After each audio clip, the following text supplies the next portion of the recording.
Look at that. You. Down here.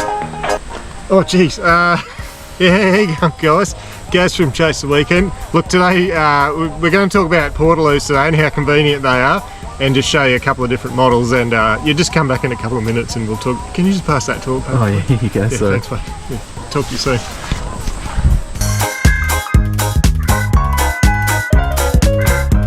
G'day, Matt here. How you going? Great to have you along today. We are talking about Dunnies, portable Dunnies. They're a hot topic. Well, they're not really, because people don't like talking about Dunnies and what you use them for, but we need to have a discussion about toilets because a lot of campgrounds, national parks will require you to have a portable toilet with you when you're camping.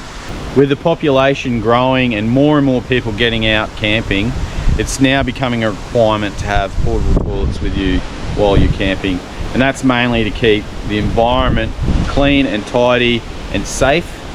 Doing you do in the dunes can actually be quite a bad thing, especially as it gets into the groundwater.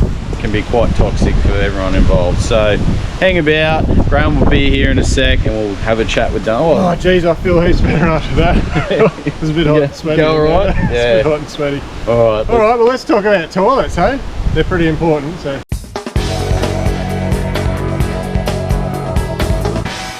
Alright, so the first one we're going to talk about today is the good old Thunderbox. So this style of toilet is absolutely fantastic if space is a premium. Obviously a portable toilet does take up a fair bit of room.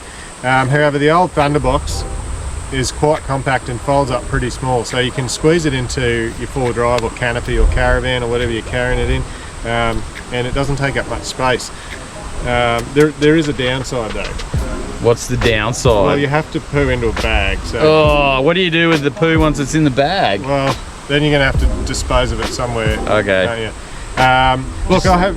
Straight in the bin. Well, you probably could. I know there are disposable bags that you can actually bury, probably in the bush, not like what we said before, probably not in the beach, because you know the beaches are we're pretty restricted with our beaches, especially Queensland, where you can and can't camp. So obviously the more people here pooing in the beach and burying poos and stuff is not good. So I'd probably not put it in the bin probably, but that's the only downside. But if you're not too queasy, it's a pretty good solution.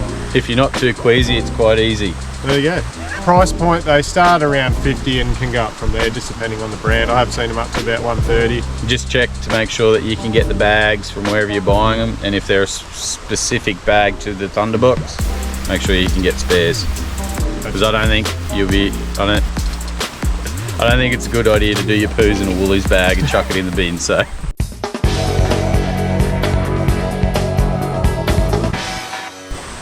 the next two that we have today are chemical toilets.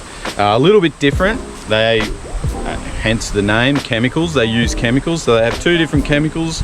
One in the water reservoir. Fresh water, isn't it? Yeah. So it's more for the smelling aspect of the toilet. And then the second one is the thick stuff, which goes in the bottom. And that's the one that does all the work, that breaks your poops down and sorts all that mess out. So this one's like the worker and that's the foreman. Yeah, pretty much, I guess you can say that. These are pretty toxic chemicals as well, so you can't just tip them out on the ground, not that you would anyway, and you can't tip them down the drain. So you've got to take the toilet to a dump point and then empty it there, and then that will get treated by the sanitation guys. Which dump points now are everywhere. Like, they're on Fraser Island, they're in the bush, they're everywhere, so yep. you can go on those apps and it'll show you where they are. So. Alright, so this one here is the mid-range toilet. Many places have this exact style of toilet, different names. This one here is a Spinifex from Anaconda. They range in price from around $90 to just over $100. You can get carry bags for them. You got the top section which has a pull-out spout that empties into the bottom collection pot. The bottom is just for the storage of the waste. Clips on the side to undo it, and then the empty spout at the back. The top doubles as a seat and the freshwater tank. So you've got your filler there on the right hand side and the flusher on the left hand side. Nice, easy, convenient.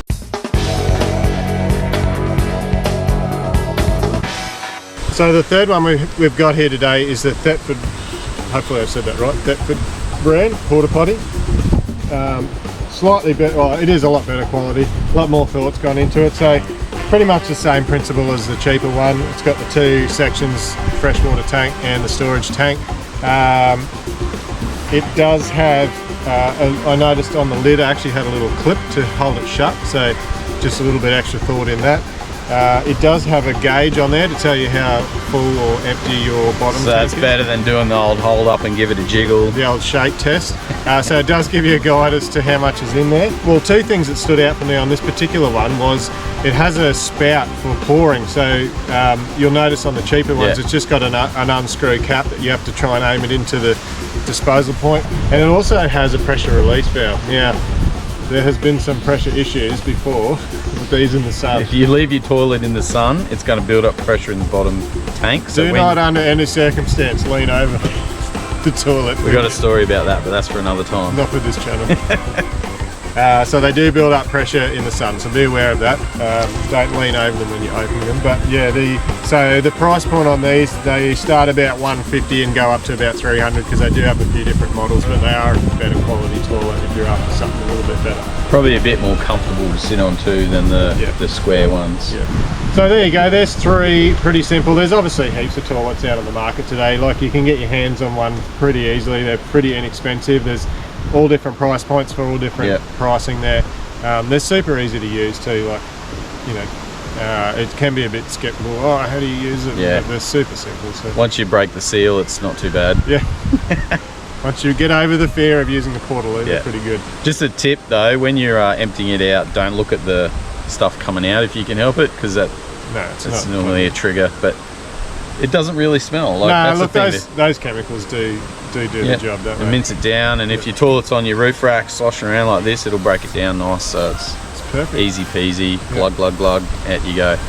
I probably struggle to tie that bag up in that. Yes. In the Thunderbolt. I think the chemicals are good in that regard, but they're chemicals, right? So each to their own. The bags are probably more environmentally friendly because you've got the compostable bags, but throwing your poop into a wheelie bin is probably not that, or a dumpster out the back of a restaurant. It's probably not ideal, but I guess, you know, it's probably a bit better for the environment than chemicals.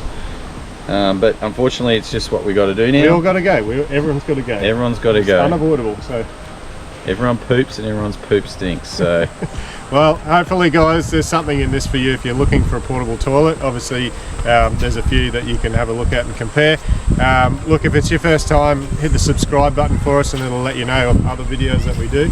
And hit the like button too, because it spreads it out far and wide.